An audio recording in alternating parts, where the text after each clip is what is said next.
Selamat datang di segmen analisa. Kembali kita update persidangan PK kali ini yang begitu banyak sekali air mata berjatuhan di ruang persidangan karena dari keenam terpidana Eko Ramadhani, Hadi Saputra, Eka Sandi, Jaya Supriyanto, dan Rivaldi pada saat mereka berbicara di hadapan Yang Mulia Hakim, baik itu ditanya langsung oleh para jaksa ataupun juga kuasa hukum, nggak bisa dipungkiri mereka pada saat berbicara itu sering sekali meneteskan air matanya, dan kita bisa merasakan ya, apa yang disampaikan dari hati biasanya juga akan sampai ke hati.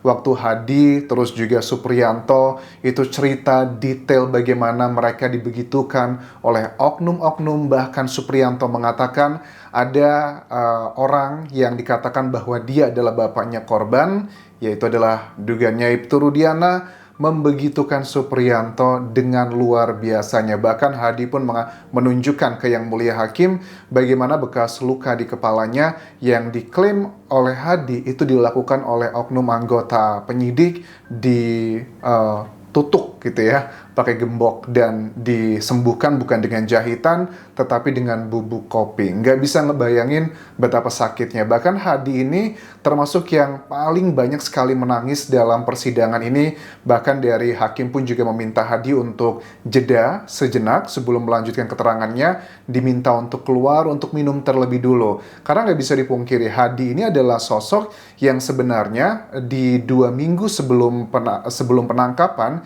dia itu sudah merencanakan pernikahan. Tetapi gara-gara itu semua, hancurlah semua masa depannya. Kita akan bahas detail-detail yang menarik dalam persidangan PK hari ini, dan satu hal yang diklaim oleh mereka dan ternyata juga sama seperti perdebatan selama ini, bahwa mereka baru didampingi kuasa hukum saat di Polda, bukan di Polres. Apakah ini semuanya merata untuk keseluruh tersangka saat itu? Karena ada keterangan juga dari Bu Titin yang mengatakan bahwa kliennya itu baru didamping itu di persidangan, bukan di penyidikannya. Tetapi mungkin tidak semuanya mendapatkan perlakuan yang sama. Kalau dari sini dikatakan bahwa kami mulai didampingi oleh kuasa hukum itu pada saat di Polda. Lantas bagaimana di Polres yang proses BAP-nya juga sebagian besar terjadi di Polres, itu tidak ada, teman-teman. Nah, kemudian dari Pasren dan juga Kavi, dua sosok yang memang menjadi saksi kunci untuk alibi mereka. Pasren dan Kavi ini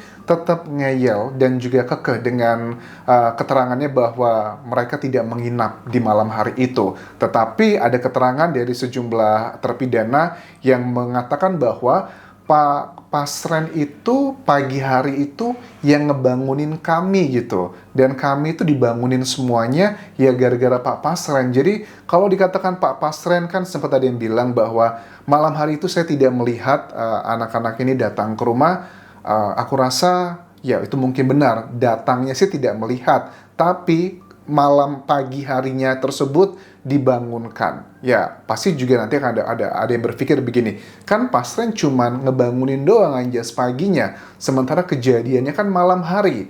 Ya, ini adalah satu bagian yang kalau kita parsial bahasnya memang sangat tidak masuk akal. Tetapi Kavi pun juga keterangan dari sejumlah kuasa hukum dari terpidana kan mengatakan awalnya tuh Kavi juga sudah setuju ya, bukan setuju, maksudnya mengatakan awalnya bahwa memang mereka tuh nginep bareng sama Kavi malam itu. Tapi entah terjadi apa, tiba-tiba Kavi merubah keterangannya. Apakah keterangannya Kavi itu yang dirubah dalam BAP, berita acara pemeriksaan, atau hanya sekedar ngomong-ngomong dengan tetangga ataupun juga teman-temannya? Ini juga mengingatkan dengan kasus Subang ya, di mana terpidana Danu ya sekarang sudah menjadi terpidana. Itu kan juga BAP pertamanya dirubah, BAP kedua juga dirubah.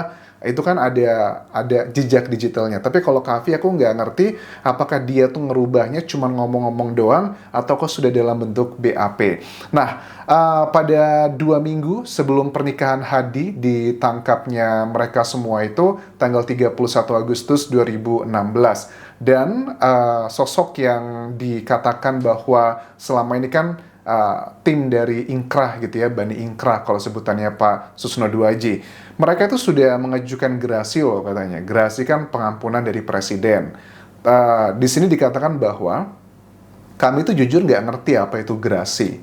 Kata Hadi, kata Supriyanto, kami cuman ya cuman diminta tanda tangan, kami juga tidak membaca, bahkan pada saat gerasi kami ditolak pun, kami juga nggak tahu itu ditolak atau enggak. Jadi kami cuma nanda tanganin doang. Lantas, apa tujuannya dari penyidik gitu ya? Kalau memang mereka yang mengajukan gerasi, apakah dari penyidik juga ada sebagian yang sudah mulai rasa iba dengan mereka, makanya mereka berinisiatif untuk mengajukan gerasi? Ini kalau yang berpikiran pro atau positif. Tapi kalau yang berpikiran kontra, apakah ini akan dijadikan sebagai alat gitu ya untuk nanti di kemudian hari kalau mereka mau PK, buktinya aja mereka mengajukan gerasi karena syarat pada saat pengajuan gerasi itu para terpidana harus mengakui perbuatannya dan meminta maaf dan juga menyesalinya. Antara dua hal tersebut yang pro dan kontra.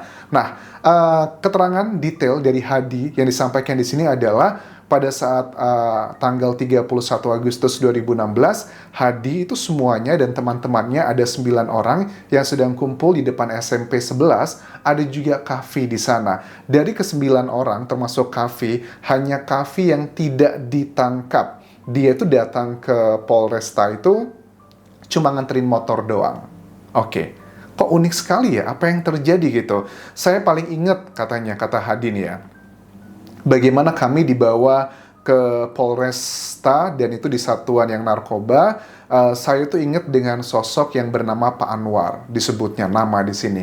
Saya dipukul dengan gembok di situ dan Hadi pun menunjukkan bekas lukanya ke hadapan Yang Mulia Hakim. Tidak dijahit, cuma diberi bubuk kopi, jadi merapat sendiri. Saya dipukuli dan diinjek-injek, bahkan area pribadi kami pun dikasih api begitu. Setelah itu pun nggak cukup, kami pun semuanya area pribadinya dikasih balsem. Gila ya. Terus foto-foto yang beredar, yang mereka tampangnya babak belur ya, itu diakui bahwa itu memang betulan foto kami gitu, nggak ada foto editan, itu asli foto saya gitu. Waktu itu ada satu kejadian ya, yang dia ingat dengan sangat jelas. Saya lihat Aldi itu bebas ya, salah satu saksi yang muncul di tayangan Kang Deddy juga menangis ya. Awalnya Eka itu bilang, udah jangan pukuli dia gitu, biar saya aja yang dipukuli. Nah, Aldi ini kayaknya adiknya dari Eka ya, dia seperti ya jiwa seorang kakak ya, pengen melindungi adiknya. Biar saya hanya dipukuli, adik saya biar bebas. Kan si Aldi juga cerita pada saat dia keluar setelah penyidikan, itu pun dia jalannya dibopong gitu ya, karena dia mengalami hal yang juga tidak berbeda jauh dengan para terpidana ya.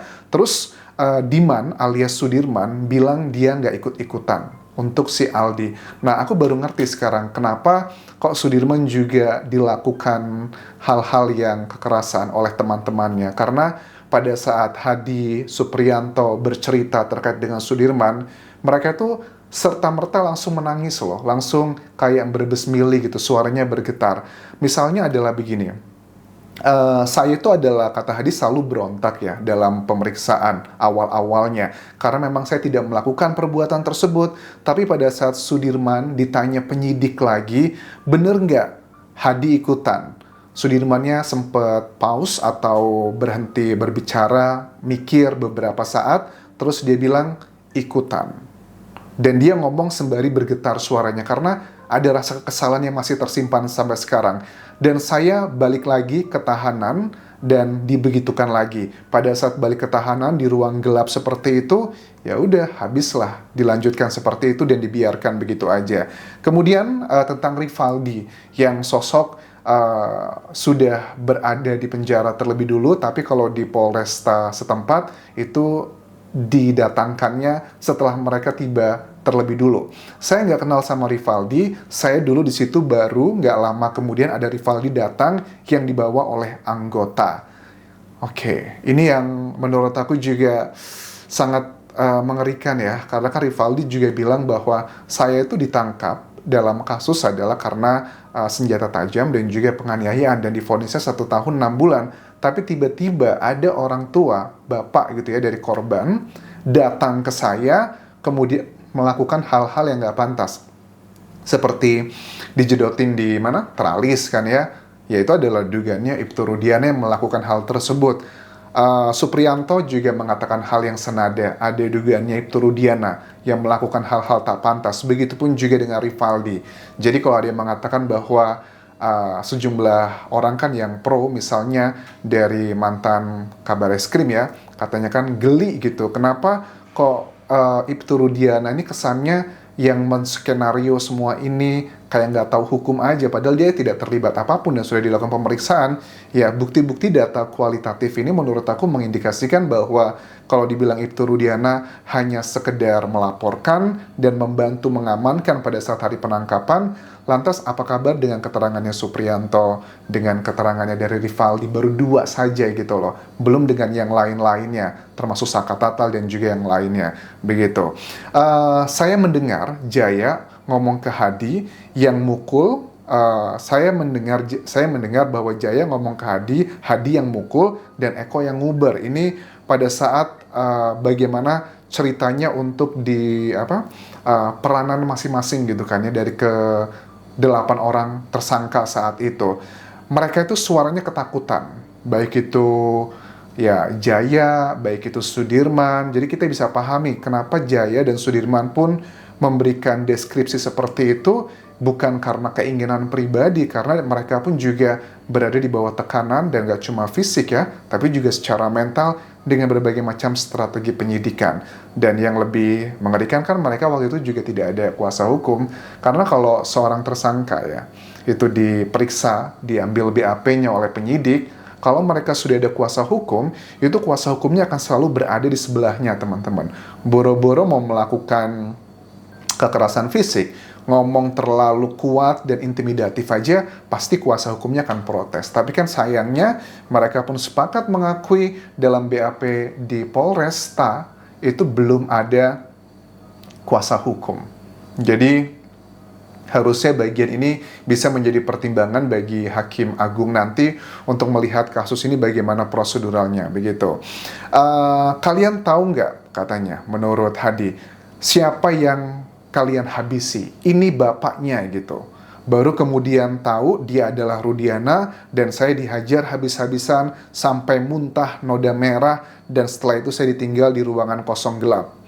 Dan bahkan saya pun disuruh minum air seni. Tapi kalau untuk bagian ini, yang menghajar Hadi bukan Ibtu Rudiana katanya, tapi adalah ada oknum yang lain lagi.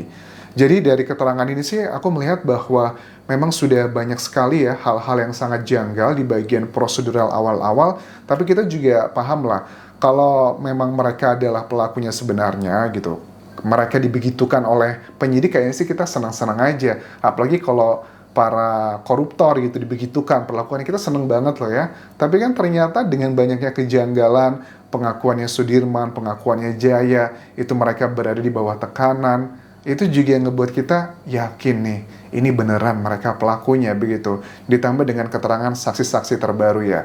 Nah, terkait dengan keterangan saksi terbaru Nasruddin ya, yang berbicara di channelnya Kang Deddy Mulyadi, bahwa dia kan mengaku katanya punya foto untuk malam kejadian dengan cerita yang sudah kita bahas di video sebelumnya. Ada satu netizen yang bilang bahwa saya sangat janggal, katanya Mas Anjas, dengan Nasruddin, terlepas dari bahasa tubuhnya, bahasa yang kurang natural ya, kita nggak tahu, mungkin setiap orang punya gaya masing-masing. Tapi ada satu hal yang janggal adalah, kalau memang dia punya fotonya, kenapa dia tidak mengecek terlebih dulu foto tersebut, yang katanya berada di Tangerang atau di Cianjur, kurang lebih adalah seperti itu. Kenapa dia tidak ngecek terlebih dulu, baru ketemu sama Kang Deddy? Karena dia ngomong ini adalah sudah sekitar beberapa bulan kita mengawal kasus ini. Sudah ada muncul keterangan dari saksi yang berada di malam kejadian, cerita dari Purnomo, Ismail, kemudian juga Adi, terus juga Oki. Kenapa si Nasruddin ini tidak mempersiapkan fotonya pada saat mau ketemu sama Kang Deddy? Bahkan pada saat Kang Deddy menawari untuk diberikan supir agar mempermudah dia untuk menyelesaikan urusannya, dia pun menolak. Dan dikatakan, saya janji saya akan kembali lagi untuk menyerahkan foto tersebut.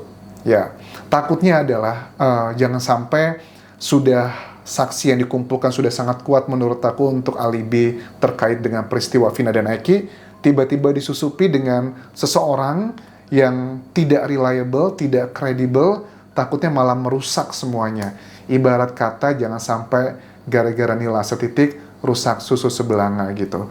Ya, terlepas apakah keterangannya dari Nasruddin ini benar atau tidak, karena tanpa keterangan saksi baru pun menurut aku untuk isu tersebut sudah sangat kuat ya. Tapi kalau seandainya Nasruddin adalah beneran dan dia menyimpan foto tersebut, itu akan semakin mengkonfirmasi. Mudah-mudahan ini bisa menjadi pertimbangan bagi kuasa hukum para terpidana untuk mempertimbangkan akankah menghadirkan Nasruddin atau tidak dalam persidangan. Aku yakin mereka lebih tahu dan mereka lebih paham apa yang harus dilakukan. Terima kasih sudah menonton. Sampai jumpa lagi di video berikutnya. Tinggalkan like dan juga komen, subscribe channel YouTube ini, follow Instagram, Facebook pageku, dan akun TikTok di Anjasa Usmara. Sampai jumpa.